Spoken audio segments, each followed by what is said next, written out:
자, 마지막으로 다섯 번째 마지막 발표는 남서울대학교 보건행정학과 이윤현 교수님께서 협력국 감염병 대비 및 대응 체계 분석에 대해 발표해 주시겠습니다. 큰 박수로 부탁드립니다.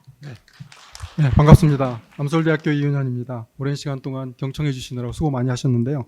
사실 오늘 제가 발표하는 내용이 우리 코이카에서 도대체 그럼 뭘 해야 될 것인가에 대한 내용들을 정리했다고 보면 되겠습니다. 제가 잠깐 그 심플로 보니까 이디오피아에 계신 분도 지금 문자를 주셨고 또 중앙아시아에 계신 분도 문자를 주셨는데 계신 분들 말씀이 우리 지역에서 지금 여러 가지 사업들을 지금 진행하고 있는데 좀 그 방역과 그 보건과 관련된 일들을 좀 할 수 있도록 도와주세요라고 문자를 보내신 분도 계셔요.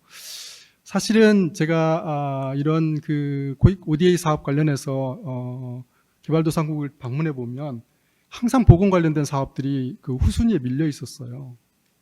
그래서 사실은 이번 저희가 연구 분석, 특히 그 코로나19를 통해서 저희가 확인할 수 있었던 것은 이제는 국가보건 안보 차원에서 이 방역과 보건 문제를 다뤄야 된다라는 그런 시각들이 개발도상국에서 많이 지금 진전된 그런 상황으로 보고가 되고 있습니다. 저희 쪽에서는 이제 여러 가지 준비를 많이 했었는데요. 우선 중요한 것은 그동안 진행했던 제2평가나 또는 스파라는 평가를 통해서 각 그 협력 국가들이 현재 처해 있는 상황들을 분석을 하고 또 우리 코이카에서 그동안 했던 사업들 있죠. 그 사업들을 매칭을 해서 어떤 사업이 어떻게 유효하게 활용되어졌는지 그리고 향후에 또 어떤 방향으로 가야 할 것인가에 대해서 저희가 분석을 해 왔습니다. 우선 이제 먼저 들어가시기 전에 보면 그 스파나 또는 제2라는 그 개념을 좀 짚고 넘어가야 될 것 같습니다. 그 제2평가는요, 이제 그 공중보건 위기가 이렇게 발생하지 않습니까? 이제 그런 상황들을 미리 예방과 탐지와 신속 대응 이런 부분들 가지고 외부 평가위원들이 평가를 해서 1점부터 5점까지 평가를 해서 수치화해서 홈페이지에 공개를 합니다. 이제 그렇게 함으로써 그 나라의 이와 관련된 역량을 좀 강화할 수 있도록 하기 위해서 만든 그 평가 전략이 이제 제2에 해당이 되고요. 우리 코이카 44개 협력국 중에서 22개 협력국이 현재 제2평가를 받고 있습니다. 우리나라는 2017년도에 평가를 받아서 처음 받았음에도 불구하고 4, 5점이 굉장히 많습니다. 5점 이따 보여드리겠는데 5점 척도가 되면 그 역량이 아주 높기 때문에 해외 다른 나라의 그 역량을 전수할 수 있는 수준이 5점이 될 수 있겠고요. 또 반면에 이제 이런 평가를 하려면 돈이 더 많이 들고 있기 때문에 많은 국가들이 잘 하지 않습니다. 그래서 어떤 방법이 있냐면 스파라는 그러니까 잡채 평가를 해서 보고하도록 되어 있고요. 여기는 보고서가 들어있지 않고 그냥 점수만 나열하게 되어 있고 100점 만점으로 되어 있습니다.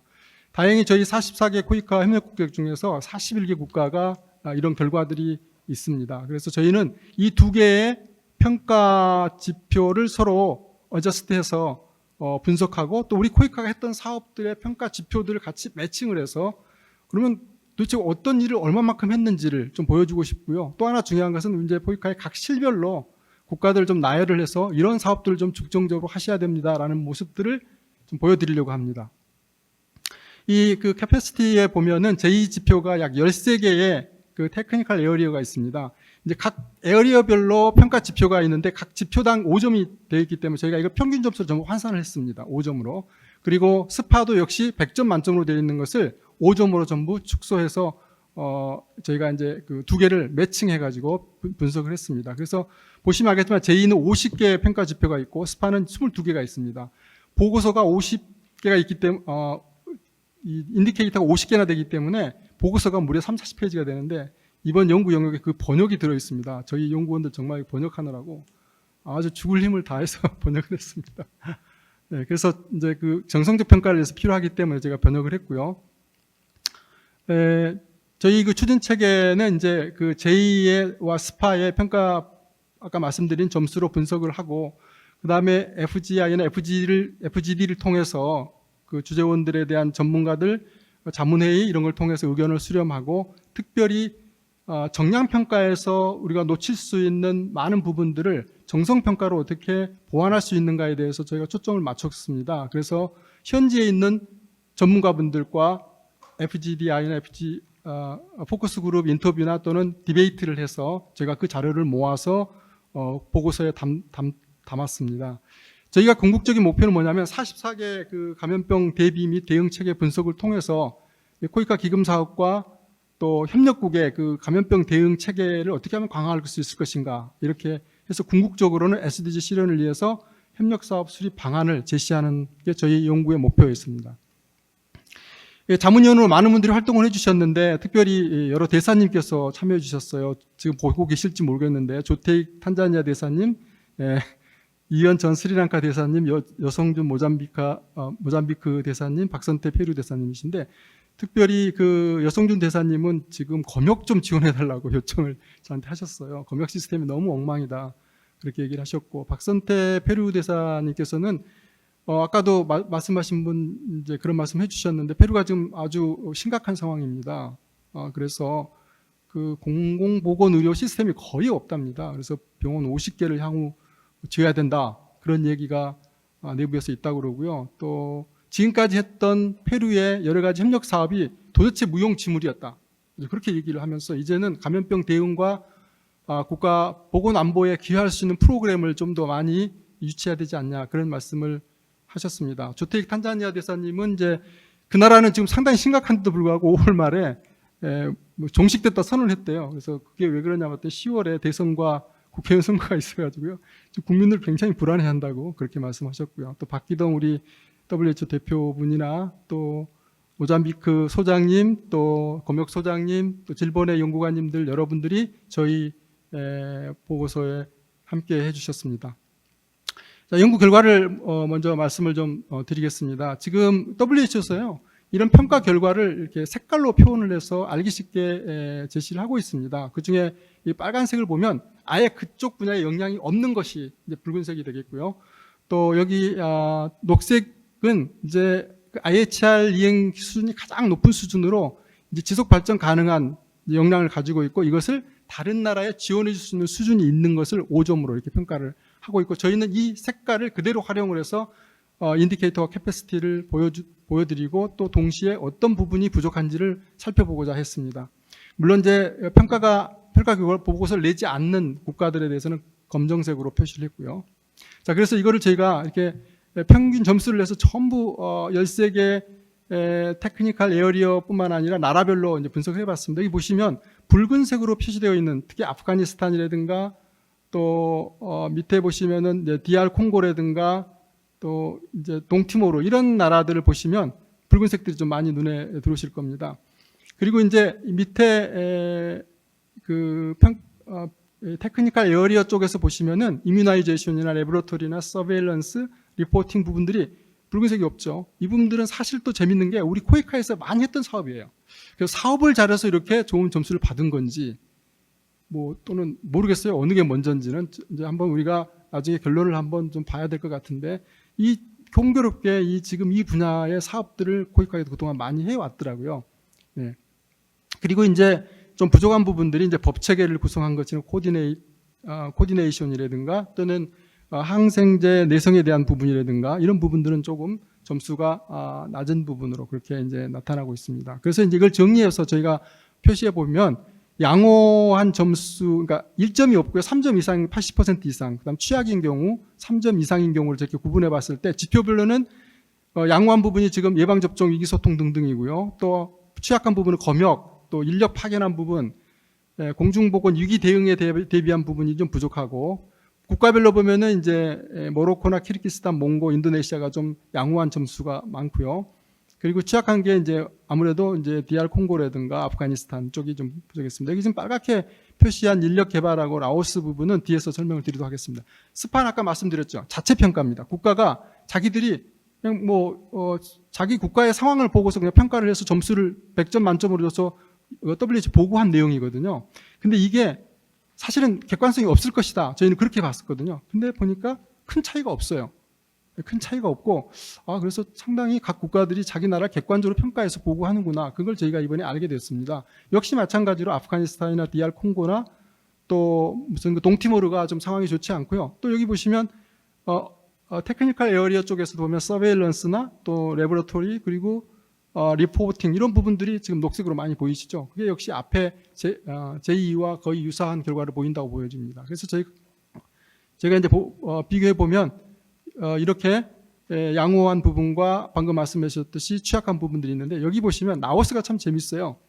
이 라오스는 자기 자체 평가에서 굉장히 취약하다고 평가를 엄청 많이 한 거예요. 그래서 제2에서는 아니다, 양호하다, 그런 나라거든요. 그러면 혹시 라오스가 우리나라 좀 많이 도와주세요, 지금 상황이 안 좋습니다, 이렇게 표현하기 위한 것이 아니었나, 이제 연구자들은 이제 그런 생각을 하게 되었습니다. 그리고 이제 저희가 또 좀 더 객관성을 높이기 위해서요, 제2와 스파를 결합을 시켜봤습니다. 두 개를 결합을 시켜서 봤더니 역시 앞에 말씀드렸듯은 제2나 스파 별도로 본거와 큰 차이가 없었습니다. 그래서 이 내용을 보시면 여기도 역시 취약한 부분은 이제 조정 부분이나 검역, 법률 제도 뭐 이런 부분들이 좀 부족하고, 또 DR 콩고나 네팔 이런 나라들도 역시 좀 취약한 국가들에 해당되겠습니다. 이제 저희가 사실은 이제 주재원 설문조사를 스파 기준으로 설문을 다 돌렸습니다. 그 질문이 굉장히 많았는데 그걸 일일이 답변해 주신 우리 주재원에 계신 선생님들, 지금 이 자리를 빌어서 감사 말씀 전합니다. 보고 계신 분들 계실 텐데 감사 말씀 전해드리고요. 근데 재밌는 게 이 결과가 스파 결과 큰 차이가 안 나요. 잘 보셨어요. 근데 딱 하나, 모잠비크에 계시는 주재원께서는 앞에 그 코디네이션하고 레지스트레이션에서 점수를 낮게 주셨어요. 그런데 대부분 주재원들께서는 스파보다도 높은 점수를 주셨어요. 그러니까 국가가 자체적으로 평가한 점수는 상대적으로 좀 자기 나라에서는 좀 이게 낮게 평가를 했지만 주재원들 입장에서 봤을 때는 그보다도 높은 수준으로 그렇게 평가를 많이 해주셨고, 그래서 그러나 이제 전체적으로 보면 큰 차이가 나지 않는다는 것을 이걸 보고 알 수가 있을 겁니다.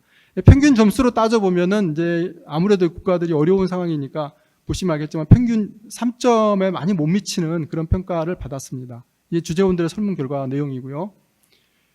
그리고 이제 이걸 각 실별로 저희가 좀 분석을 해봤습니다. 지금 우리 코이카 안에 동남아시아시를 보시면은 이뮤나이제이션이나 레보레토리나 휴먼 리소시스는 지금 코이카에서 많이 하고 있는 사업 중에 한 분야라고 보여지는데, 대부분 다 노란색 이상이면은 양호하다, 그렇게 보여집니다. 그리고 이제 스코어 1인 걸 보면 거기에 이제 emergency preparedness나 뭐 몇 가지가 있긴 합니다. 그런데 이제 크게 많지 않고요. 동남아시아는 역시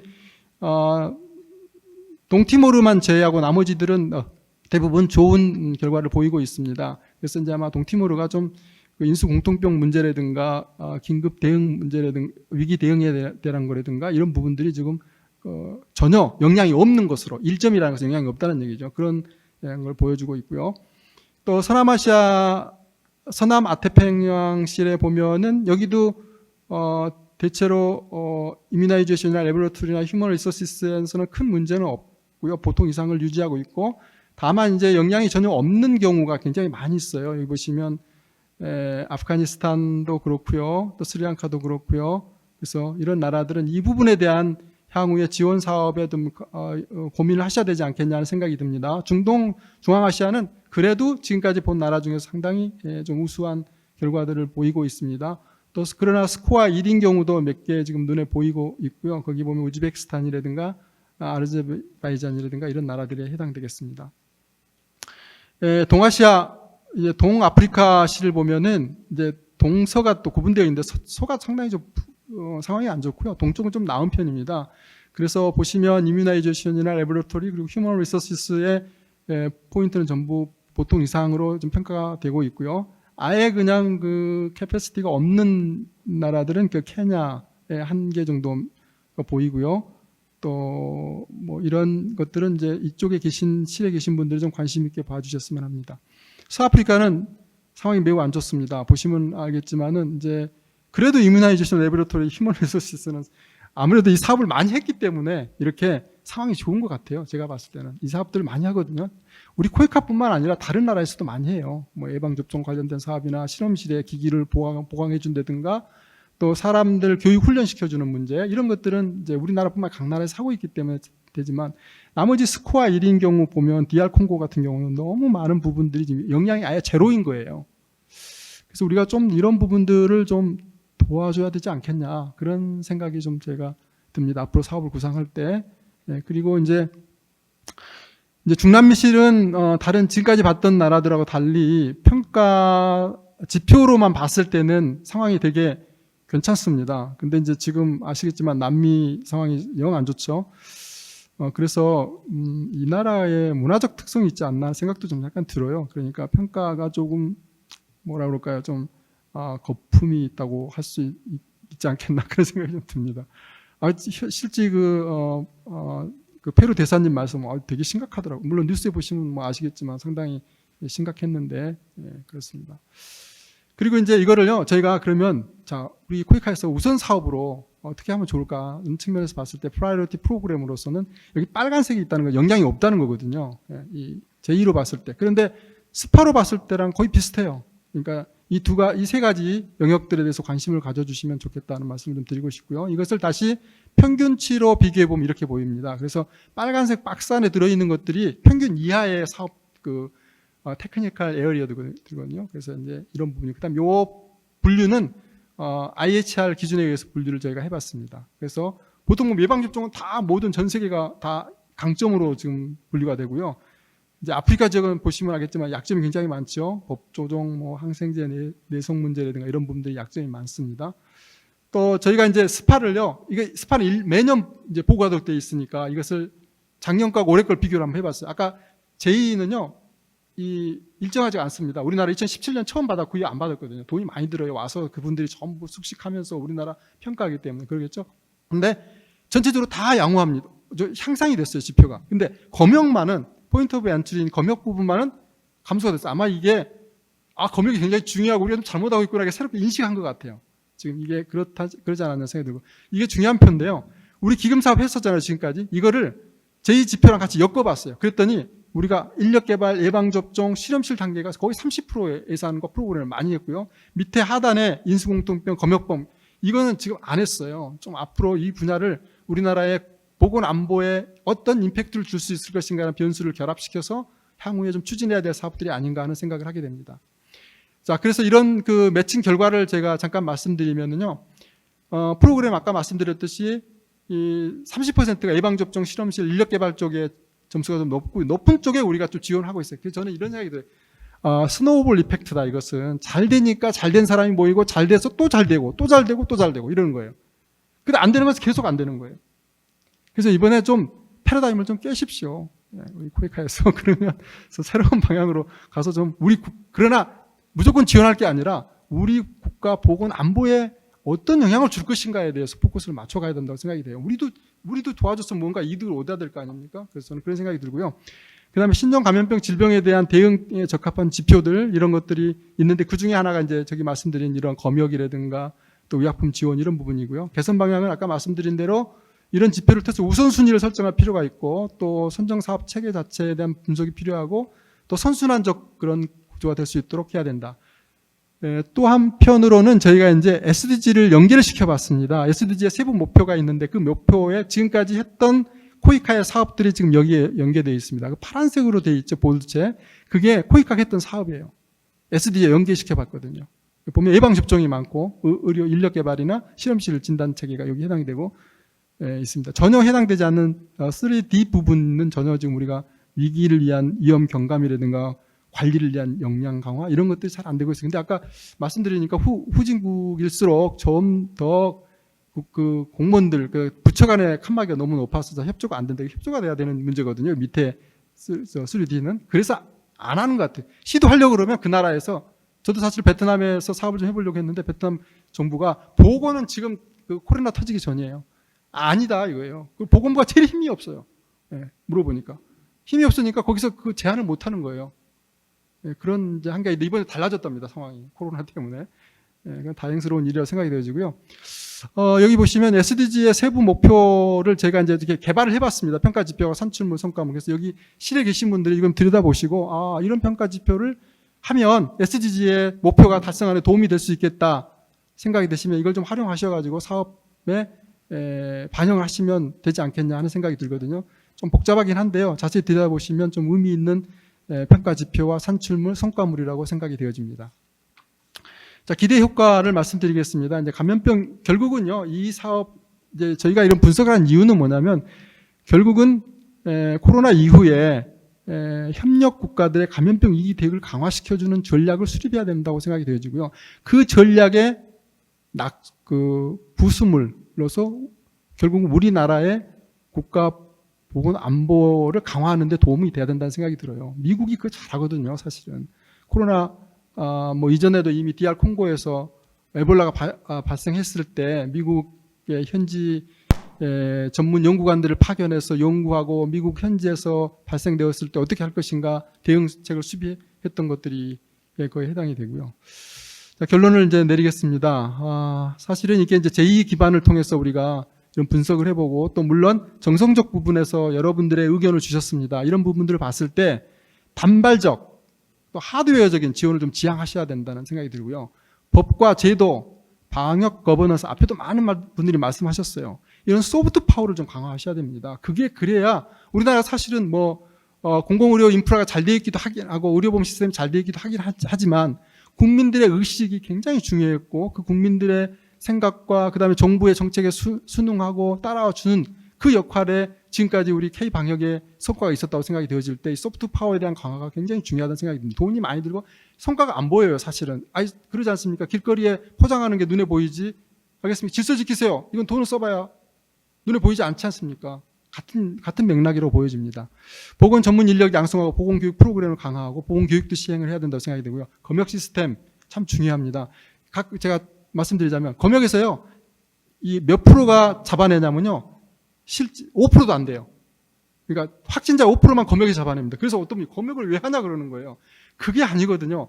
검역을 통해서 그분들이 정보를 받아놓고 그 정보를 받았기 때문에 지역사회에서 방역이 돼서 거기서 발견이 되는 거죠. 그리고 그 발견된 정보는 검역에서 받은 자료를 매치해서 후속 조치가 가는 거거든요. 5%밖에 발견이 안 됐다고 검역하지 마라. 그런 말씀하신 분들 가끔 계시는데 그건 아니라고 봐요. 그리고 또 하나, 그분 여행객도 입국하면서 그 검역에 사인하면서 본인이 보건 교육을 하는 거예요. 일종의 내가 이런 조심해야 되겠구나. 엄청난 역할을 하거든요.